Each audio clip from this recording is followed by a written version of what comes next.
सब कुछ है अपने देश में, रोटी नहीं है तो क्या हुआ, झूठे वादे और जुमले लपेट लो, लंगोटी नहीं है तो क्या हो। दोस्तों, करीब 14 करोड़ नौकरियां चली गई। स्मॉल एंड मीडियम बिजनेसेस पूरी तरह से ठप हैं। छोटे दुकानदार और छोटे उद्यमी पूरी तरह से बर्बाद हो गए। ग्लोबल हंगर इंडेक्स में भारत 94 पायदान पर है।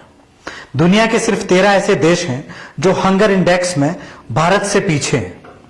हमारा देश 2014 तक विश्व में तीसरी सबसे बड़ी अर्थव्यवस्था था, लेकिन आज मोदी राज में बांग्लादेश से भी पिछड़ गया है। लेकिन फिर भी ये भारतीय जनता पार्टी की बेशर्म और लापरवाह मोदी सरकार मुंह में दही जमाए बैठी। लेकिन जब झूठ बोलना हो तो यही भारतीय जनता पार्टी की सरकार, ये नरेंद्र मोदी जी और अमित शाह जी का कोई मुकाबला नहीं है।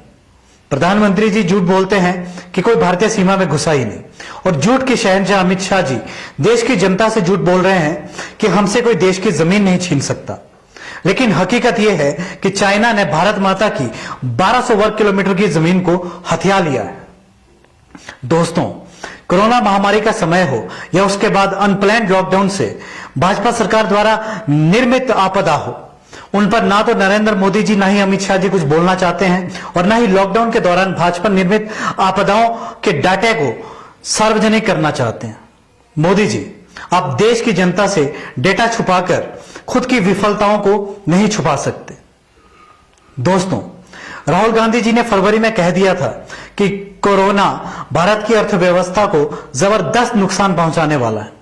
उनकी बातों को ध्यान से नहीं सुना गया, और खुद नरेंद्र मोदी जी ने कहा था कि 22 दिन के अंदर कोरोना से युद्ध जीत लेंगे, और इस बात को 7-8 महीने हो गए हैं, और अब हकीकत पूरे देश के सामने। दोस्तों, देश के जवानों की बात से लेकर देश के बेरोजगार नौजवानों की बात बुलंद करना हो, या फिर देश की खेती से लेकर देश की बेटी के खिलाफ भाजपा की साजिश को बेनकाब करना हो, अगर यह ईमानदारी से किसी ने काम किया है तो राहुल गांधी जी ने किया है। राहुल गांधी जी ने समय समय पर देश के अहम मुद्दों को मजबूती के साथ उठाने का काम किया है। कोरोना संकट से लेकर चीन मामला हो, कृषि कानूनों को लेकर किसानों के लिए संघर्ष करने से लेकर दलित उत्पीड़न या फिर महिलाओं की सुरक्षा का मुद्दा हो, राहुल गांधी जी ने मोदी सरकार के खिलाफ सड़क पर उतरकर हल्ला बोला है और मौजूदा भाजपा की सरकार को पीछे हटने पर मजबूर किया है। इसलिए दोस्तों, इस देश की जनता को यह तय करना है कि आखिर मुद्दों की असली समझ किसे है, और भारत देश के गरीब जनता की लड़ाई हकीकत में कौन लड़ रहा है, यह देश की जनता को तय करना है। जय हिंद।